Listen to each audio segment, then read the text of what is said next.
Davy D. Jones, the first of his kind, half fishman and half human. Hence why in chapter 1160 the Celestial Dragon stated Davy's family was hated even in his own time, with some questioning if they were buccaneers too, meaning another mixed race. Who knows, Davy Jones might even share a bloodline to Hody Jones. I know they have different family names, but do you guys not see the similarities between Hody and Blackbeard? Now, before you guys freak out, just listen, alright? Because his mixed race origin and connection to the fishmen actually stems from Davy Jones' real-life mythology and story, one of which refers back to the written works of the 1944 naval ceremonies, customs, and traditions, where Davy Jones is depicted part of King Neptune's court, enforcing the laws of the sea during the legendary equator crossing ceremony. Sailors imagined him as the one who summoned men to face judgment beneath Neptune's authority. Now, in One Piece, Neptune isn't a myth. He's the real king of Fishman Island. So, if Oda is drawing from this same maritime folklore, then the legend of Davy Jones could actually trace back to the fish folks themselves. Think about it. 800 years ago,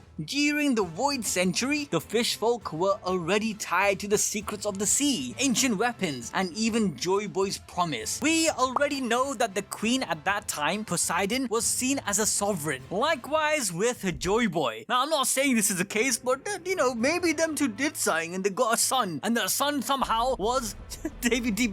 Nah, wait. I'm on to something, alright? I'm on to something. But even if it isn't Joy Boy's and Poseidon's child, just by going off this folklore, Davy Jones must have been an incredible warrior and pirate who had the ability to bring people down into the depths of the ocean. Hence, Davy Jones' locker. Oda also has been drawing inspirations from the Abrahamic traditions and Christology, where the concept of Davy Jones' locker is linked back to the ghost of the prophet Jonah, who was once swallowed by a whale. In the second chapter of the book of Jonah, the prophet prays for deliverance. This passage brought the idea of Jonah's locker, that is, the place where Jonah was confined. Hence why the bottom of the sea is Davy Jones' locker. Now, so far with these two real-life inspirations, we can assume Davy Jones was close to the royal court in Fishman Island. He was also very much a prophetic figure. If Joy Boy represents a deity, then Davy was his right-hand man, or at least a huge follower. Joy Boy was going around liberating the enslaved from the pompous kingdoms around. For example, we know that the Tontatas had been oppressed 900 years ago by the Don Quixote family, so this was a common theme. Joy Boy dreamed of a new world where everyone could eat, drink, and party under one sun, regardless of race, traditions, and differences, which would then make it a lot of sense if Davy D. Jones was a huge advocate of this, especially if as a child he idolized Joy Boy, who would visit Fishman Island time and time again, meeting the Queen Poseidon. But let's all be real here, yeah? Oda most definitely watched Pirates of the Caribbean, so yeah, Davy D. Jones is a fishman, alright? However, Jones would only make a name for himself after the Void Century and Joy Boy's death. During this era,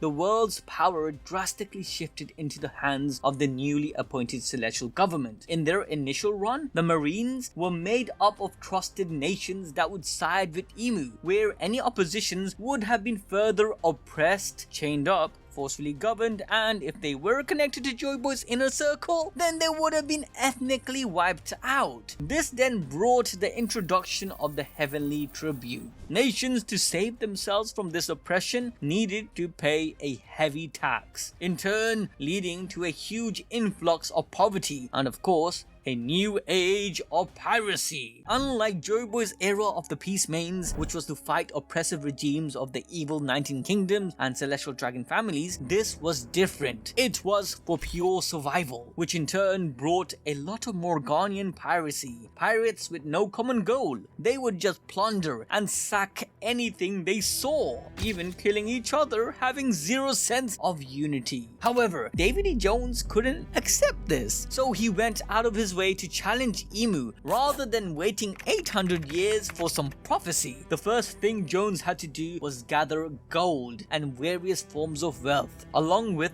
a crew strong enough to challenge IMU's authority. Being part fisherman, he had dominance over the sea against most humans, bringing about the Davy Back Fights, a fun competition to unify other pirates under his banner. This brings us to a special devil fruit, and how Blackbeard will play his part. Remember, Zebek was a strong believer of his ancestor and must have learnt everything from Davy's journal. Rox had not been to Loftail, yet knew about IMU, the ancient weapon Pluton, hence his interest in the frozen Galila giants, and two powerful devil fruits which he believed was needed to take down the world government. One of them is the fruit Loki has eaten, and the other remains a mystery. But let's be real here, is either the Yami Yami no Mi or the Nika fruit. However, I'm betting my eggs on the Yami Yami no Mi, as Blackbeard waited around 26 years to find this one fruit. It's very likely that Davy Jones left his own message to his descendants on how to triumph against IMU. Everything Rox required was written down. The Yami Yami no Mi's importance is also a no-brainer. IMU-sama is immortal, likely from the Ope Ope no Mi surgery. IMU also has the ability to extend and share his powers to his followers through a double contract. The Yami Yami no Mi completely counters this with the ability to absorb the effects of a devil fruit user, rendering them without their power. This worked even with a god fruit against Luffy. A lot of IMU's advantage actually hinges on their devil fruit. Sabo managed to escape 5 elders and IMU, which means that either IMU is just stupid